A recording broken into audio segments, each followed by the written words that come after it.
It is election day, and it's a big one for the Commonwealth of Virginia. Polls have been open for about an hour now, and voters are deciding several key races. We know that Virginia will elect its first female governor. Democrat Abigail Spanberger is facing Republican Winsome Earl-Sears. Allison. The lieutenant governor's race pits Democrat Ghazala Hashmi against Republican John Reed. And for Attorney General, Republican incumbent Jason Miyares is up against Democrat Jay Jones. WUSA 9 has been tracking these races from the very beginning, and we are bringing you live coverage all day long. Our Jacqueline Quinn kicks off our election coverage this morning, live from the Fairfax County Government Center. It's a big day for voters, Jacqueline, and history in the making here.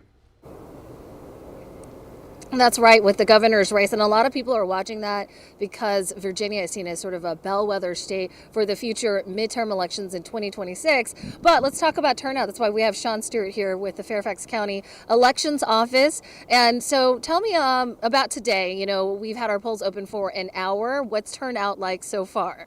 Jacqueline, turnout's excited, but we're waiting for them to walk in the door, right? So kind of a cool here fall day that we've got going on.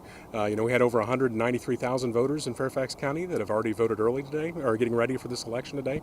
And so folks are waking up and realizing, hey, it's election day, this is your last chance. You better get out and make it happen. Now, what can you tell us about early voting and those mail-in ballots? What was the turnout like?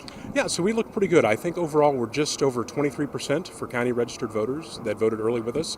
A large number of those, about 2/3 or more, were early voting in person, and then the rest, I think about 50,000, 53,000 that voted by mail. So we see some good turnout for it, but some of those folks that didn't turn them in are going to be showing up to vote today, or maybe dropping off their ballot with us at the drop box. Okay, and I asked you this about early voting when it started. Are we expecting sort of record turnout for these elections? You know, it's always interesting, right? We try to forecast, see what's going on. As you well know, off-year elections here in Virginia, right? So folks in the county know things are going on, but we have other eyes outside that are reminding us to get out to vote. So I think we'll see an increase. We certainly got really close. Our last day of early voting had just under 1,000 voters less than we had in last year's presidential election.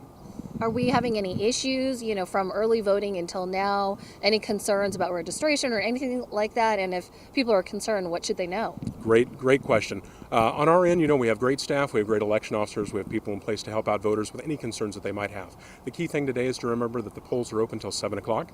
If you want to make sure you know where to go vote today, which you need to vote in your assigned precinct polling place, reach out to the office, visit our website, check that out. Any concerns at all, ask us and we'll help you get to the right place. You've still got time to do it, so make a plan. Okay, thank you so much. Okay, polls open until 7 today, and make sure you bring your government ID. I'll send it back to you guys. All right, Jackie, thank you. And it's also election day for thousands of voters in Maryland. And while they're not choosing a governor nor other statewide offices this time around, several cities and towns are holding municipal elections. In Prince George's County, polls are now open in Greenbelt. Voters are deciding who leads City Hall and whether to switch to ranked choice voting, which lets you rank candidates in order of preference. Another question: whether council terms should be expanded from 2 years to 4. In Montgomery County, Gaithersburg's incumbent Mayor Judd Ashman is hoping to keep his seat against Tiffany Kelly. Voters will also select their council members. Polls there are open now. They close at 8 tonight. And there are a lot of other races on the ballot in both Maryland and Virginia. So before you head to the polls, make sure you check out our voter guides. Just text the word vote to the number that's on your screen. It is 202-895-5599, and we'll send you a link with all the important details. And it's also on our website, WUSA9.com/elections.